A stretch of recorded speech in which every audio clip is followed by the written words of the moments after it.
Today, we're going to talk about a guy whose name you might know, an American naval officer.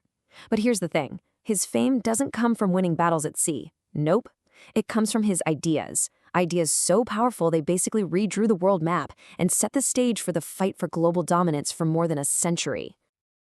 And this is the crazy part. This is what the man himself, Alfred Thayer Mahan, wrote about his own career in the Navy.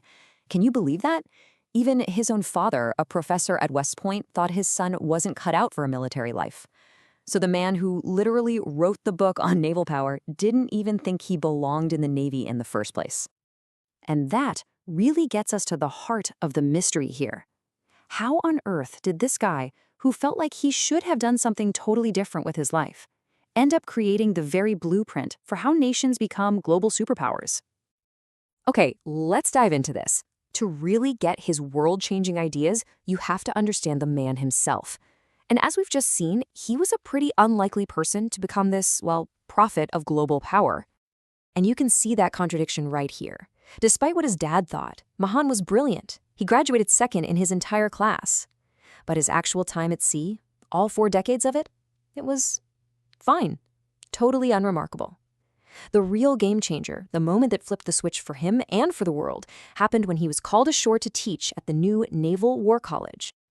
It was there, in a classroom, not on the deck of a warship, that Mahan figured out the secret that had been hiding in plain sight for centuries.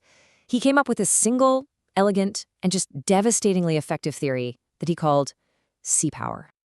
And here's what made this idea so huge. For Mahan, sea power wasn't just about having the biggest battleships. He saw it as a 3-legged stool. You needed 1, a powerful navy to project force, 2, a massive fleet of commercial ships to make money and fuel the economy, and 3, a global network of bases to refuel and repair those ships. See? You take away any one of those legs and the whole thing just comes crashing down. Mahan's core insight, his big aha moment, was to get people to stop thinking of oceans as barriers. He said, no, no, no. The sea is a great highway. It's this huge open road connecting everybody. And, just like on land, whoever controls the highways, well, they control pretty much everything.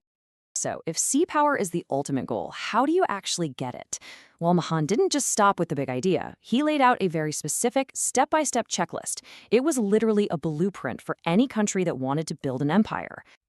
He identified these 6 essential conditions, kind of like a recipe for global power. It starts with the physical stuff, right? Like having easy access to the oceans and plenty of good, deep harbors. But then it moves on to the human element, which is just as important. You need a big population that's used to the sea, and a national character, a culture really, that's all about business and trade. But that last ingredient, that's the glue that holds it all together. A government that is laser-focused on making naval dominance its #1 priority. And then Mahan used history to prove he was right. He said, just look at England. It checked all 6 boxes. Its navy protected its trade, and the money from that trade paid for an even bigger navy. It was this perfect feedback loop. On the other side, you had France and Spain. They had these huge empires, but not enough sea power to defend them.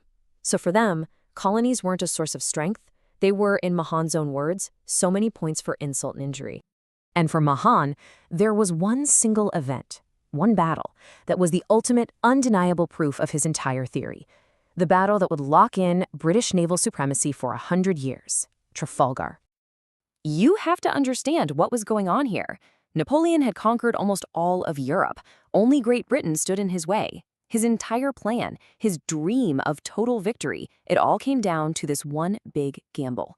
His combined French and Spanish fleet had to get control of the English Channel, just for a little while, so his army could cross.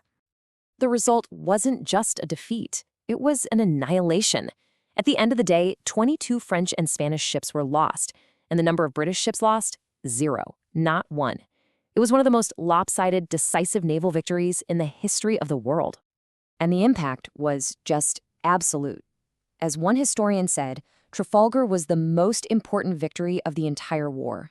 It didn't just save England. It forced Napoleon to completely give up on his sea-based strategy.